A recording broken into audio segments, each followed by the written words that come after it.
नमस्कार दोस्तों, आल्द्रो एकेडमी में आपका फिर से स्वागत है। मैं हूं आपका अपना एजुकेटर और आज हम VMOU कोटा के जून 2026 एग्जाम्स के लिए यानी आधुनिक विश्व का इतिहास 1453-1950 AD के सबसे महत्वपूर्ण 20 प्रश्नों को बिल्कुल आसान भाषा में कवर करेंगे। ये वो सवाल हैं जो बार बार परीक्षा में पूछे जाते हैं और इन्हें समझकर आप सेक्शन A में पूरे मार्क्स पक्के कर सकते हैं। तो अपनी सीट बेल्ट बांध लीजिए क्योंकि ये सेशन धमाकेदार होने वाला है। तो चलिए शुरू करते हैं हमारे पहले सवाल से।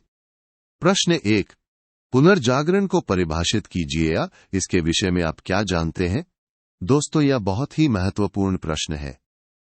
देखो, ये दिसंबर 2018, दिसंबर 2022, जून 2023, दिसंबर 2016, दिसंबर 2015, दिसंबर 2021 और जून 2016 में भी पूछा गया है।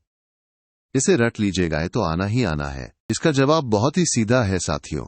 पुनर्जागरण का मतलब है फिर से जागना। ये यूरोप में एक नई सोच, एक नई बौद्धिक क्रांति थी जिसने उसे आधुनिकता की तरफ धकेला। इसमें इंसानियत यानी मानववाद और लॉजिकल थिंकिंग यानी तार्किक चिंतन पर बहुत जोर दिया गया था। आगे बढ़ते हम प्रश्न 2 की तरफ। हिटलर फ्यूहरर कौन था और उसने किस दल की स्थापना की? दोस्तों, ये सवाल भी बहुत इंपॉर्टेंट है। JUNDEC 2020, December 2020, December 2016, जून 2024, जून 2019, जून 2017 में ये सवाल आया है। मतलब ये भी आपके एग्जाम में आ सकता है। इसका जवाब है एडोल्फ हिटलर नाजी दल का संस्थापक था। उसने जर्मनी में एक ऐसा शासन स्थापित किया जहां सारी ताकत उसी के हाथ में थी यानी सर्वसत्तावादी शासन, और उसने खुद को फ्यूहरर घोषित किया था। अगला सवाल है प्रश्न 3, कार्बोनरी संगठन क्या था और इसके उद्देश्य क्या थे? देखो, ये भी दिसंबर 2019, जून 2024, जून 2023, जून 2019 और जून 2017 में रिपीट हुआ है। ये भी एक हॉट टॉपिक है मेरे प्यारे विद्यार्थियों। कार्बोनरी संगठन इटली के राष्ट्रवादियों द्वारा बनाया गया एक सीक्रेट ग्रुप था यानी गुप्त समिति। इसका मेन मकसद था इटली से विदेशियों को बाहर निकालना और अपने देश में कानून का राज यानी वैधानिक स्वतंत्रता स्थापित करना। चलिए अब देखते हैं प्रश्न 4, पाप मोचन पत्र से आप क्या समझते हैं? दोस्तों, ये सवाल भी दिसंबर 2018, दिसंबर 2019, जून 2016, जून 2018 में पूछा गया है। ध्यान से सुनना। पाप मोचन पत्र, इसको आप ऐसे समझिए, एक तरह का मुक्ति पत्र या स्वर्ग का पासपोर्ट था। उस समय ऐसा माना जाता था कि इसे पैसे देकर खरीदा जा सकता है और इससे आपके पापों से मुक्ति मिल जाएगी। है ना अजीब बात? अगला सवाल प्रश्न 5, बोस्टन टी पार्टी से आप क्या समझते हैं? दोस्तों, ये इतिहास की एक बहुत ही फेमस घटना है। दिसंबर 2018, दिसंबर 2021, जून 2024, जून 2018 में ये सवाल आया है। जून 2024 में भी आया है, मतलब ये भी बहुत इंपॉर्टेंट है। बोस्टन टी पार्टी 16 दिसंबर 1773 को हुई थी। इसमें अमेरिकी उपनिवेशवादियों ने ब्रिटिश चाय पर लगे टैक्स के विरोध में सारी चाय समुद्र में फेंक दी थी। ये अंग्रेजों के खिलाफ उनके गुस्से का एक बड़ा प्रदर्शन था। दोस्तों, अगर आप भी 75% से ज्यादा मार्क्स पक्के करना चाहते हो तो ये पूरी सब्जेक्ट गाइड PDF आपके लिए ही है। इसमें ऐसे ही महत्वपूर्ण सवालों के जवाब आसान भाषा में दिए गए हैं। इसे अभी डाउनलोड करो। डायरेक्ट लिंक नीचे डिस्क्रिप्शन बॉक्स में दिया गया है। देर मत करना, अपनी तैयारी को सुपरचार्ज करो। चलिए वापस आते हैं पढ़ाई पर। प्रश्न 6, बर्लिन कांग्रेस संधि कब हुई? ये सवाल भी दिसंबर 2018, दिसंबर 2023, दिसंबर 2022, जून 2023 में आया है। मतलब ये भी आपके लिए बहुत जरूरी है। बर्लिन कांग्रेस जुलाई 1878 में आयोजित हुई थी और इसी के बाद 13 जुलाई 1878 को बर्लिन संधि पर हस्ताक्षर किए गए थे। ये तारीखें याद रखना दोस्तों। अगला सवाल प्रश्न 7, पूर्वी समस्या प्रश्न क्या था?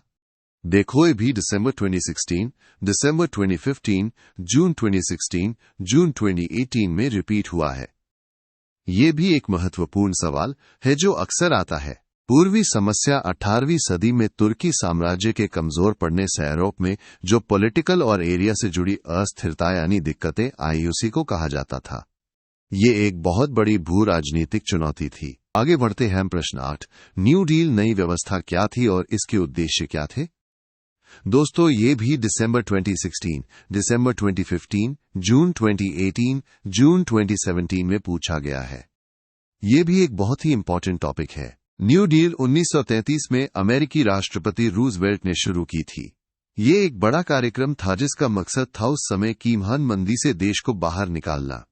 इसका उद्देश्य था इकोनॉमी को फिर से खड़ा करना, सुधार लाना और संतुलन बनाना। प्रश्न 9। औद्योगिक क्रांति को परिभाषित कीजिए। दोस्तों, इसे तो आप सब जानते ही होंगे, पर एग्जाम में कैसे लिखना है ये भी जान लो।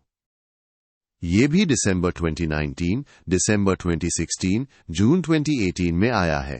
सिंपल शब्दों में कहें तो औद्योगिक क्रांति वो बड़ा बदलाव था जब लोग खेती और हाथ से काम करने की बजाय बड़ी बड़ी फैक्ट्रियों में मशीनों से सामान बनाने लगे। ये कृषि और हस्तशिल्प से उद्योग प्रधान समाज की तरफ एक बड़ा कदम था। अगला सवाल है प्रश्न 10। महाद्वीपीय कॉन्टिनेंटल व्यवस्था क्या थी? ये भी दिसंबर 2018, दिसंबर 2019, जून 2023 में पूछा गया है। ये भी एक पॉपुलर सवाल है। महाद्वीपीय व्यवस्था नेपोलियन की एक बड़ी चाल थी दोस्तों। उसने ब्रिटेन के व्यापार को यूरोप में रोकने की कोशिश की ताकि उसकी आर्थिक स्थिति कमजोर हो जाए। इसी को महाद्वीपीय व्यवस्था कहते हैं। चलिए अब देखते हैं प्रश्न 11। राफेल कौन था?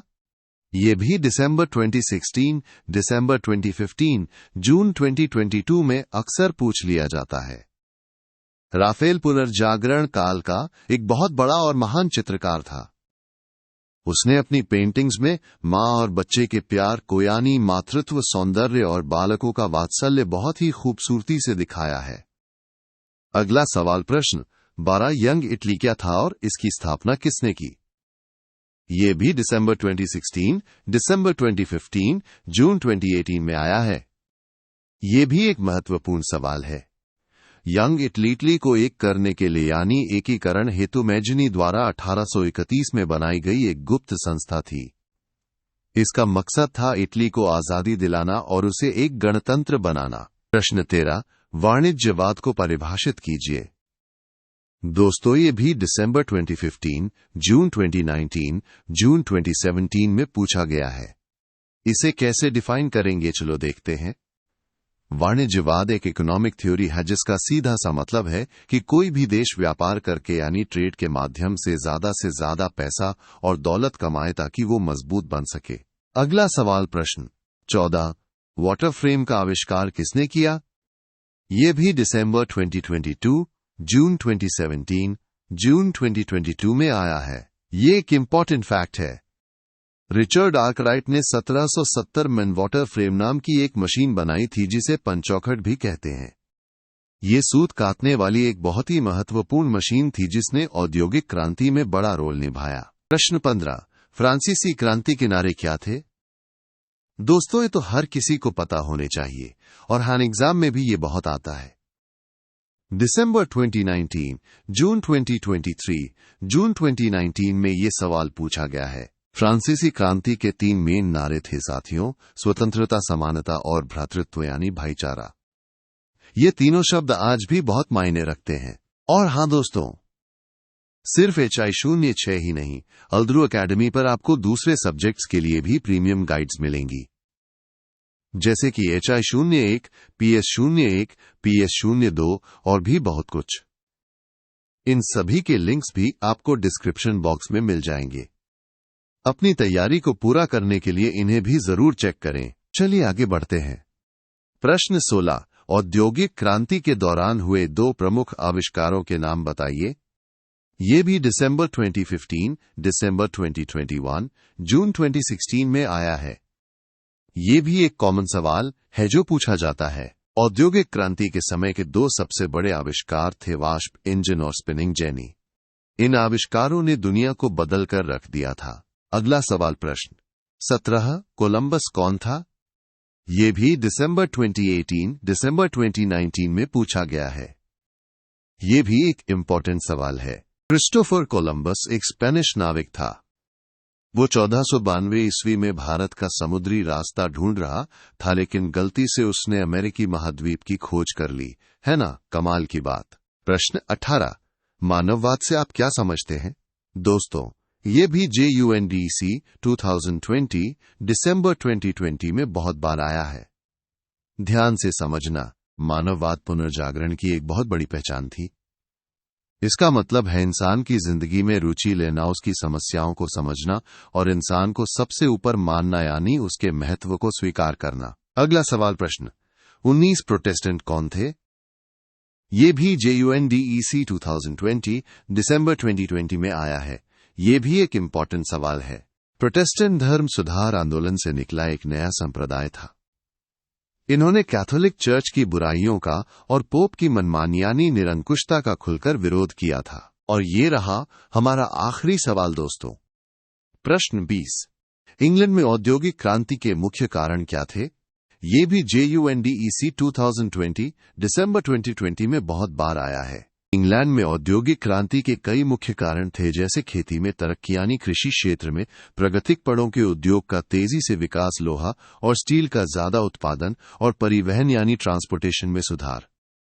इन सब ने मिलकर क्रांति ला दी थी। तो दोस्तों, ये थे आपके HI06 के टॉप 20 सवाल जो आपकी परीक्षा के लिए बहुत बहुत महत्वपूर्ण है। मुझे पूरी उम्मीद है कि ये वीडियो आपको एग्जाम में बहुत हेल्प करेगा। अपनी तैयारी करते रहो और हाँ, चैनल को सब्सक्राइब करना, वीडियो को लाइक करना और अपने दोस्तों के साथ शेयर करना मत भूलना। और डिस्क्रिप्शन में दिए गए लिंक्स भी चेक कर लेना। याद रखिए, मेहनत का फल सफलता है। बेस्ट ऑफ लक मेरे प्यारे विद्यार्थियों। हम फिर मिलेंगे एक और धमाकेदार वीडियो के साथ।